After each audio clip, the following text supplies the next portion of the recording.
இப்போ லைனிங்ல நான் என்ன பண்ண போறேன்னா, இந்த இடத்துல இந்த ஒரு கர்வ் வருது இல்லையா? எந்த இடத்துல ஒரு கர்வ் வருதோ, அத இப்படி ஃபோல்ட் பண்ணுங்க.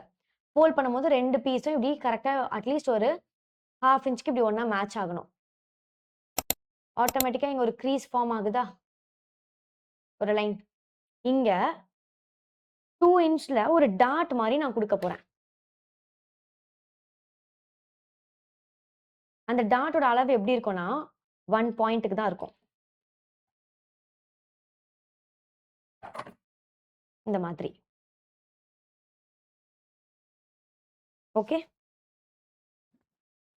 1 இன்ச்க்கு தான் இருக்கும். சாரி 2 இன்ச்க்கு தான் இருக்கும். 1 பாயிண்ட் தான் இருக்கும். தெரியுதா? கரெக்ட்டா நெக்ல குடுத்துருக்கேன். இப்ப எனக்கு என்ன ஆயிருச்சு? நெக்ல கொஞ்சம் வேல்யூ ரெட்யூஸ் ஆயிருச்சு.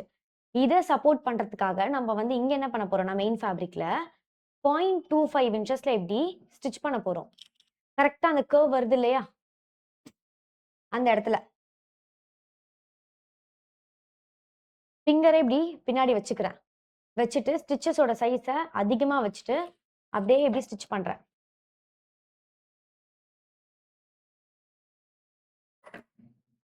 இங்க பாருங்க. கேதர் மாரி ஆயிடுச்சா?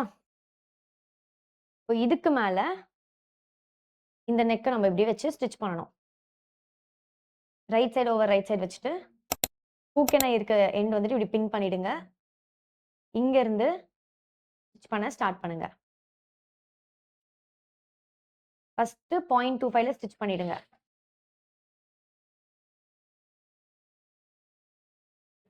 ஸ்டிச்சஸோட சைஸ நார்மல் வச்சுக்கோங்க இப்போ.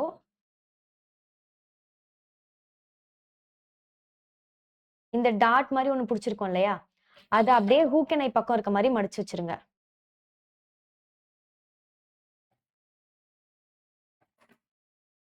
அவ்வளவுதான். இப்ப அகைன் ஒரு 1/2 இன்ச்.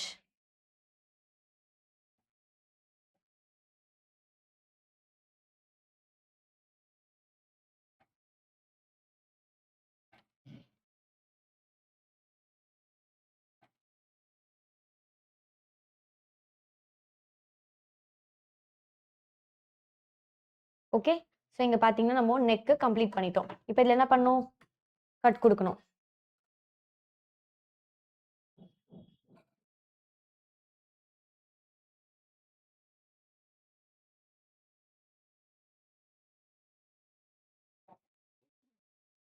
இப்போ இதுல டாப் ஸ்டிட்ச்.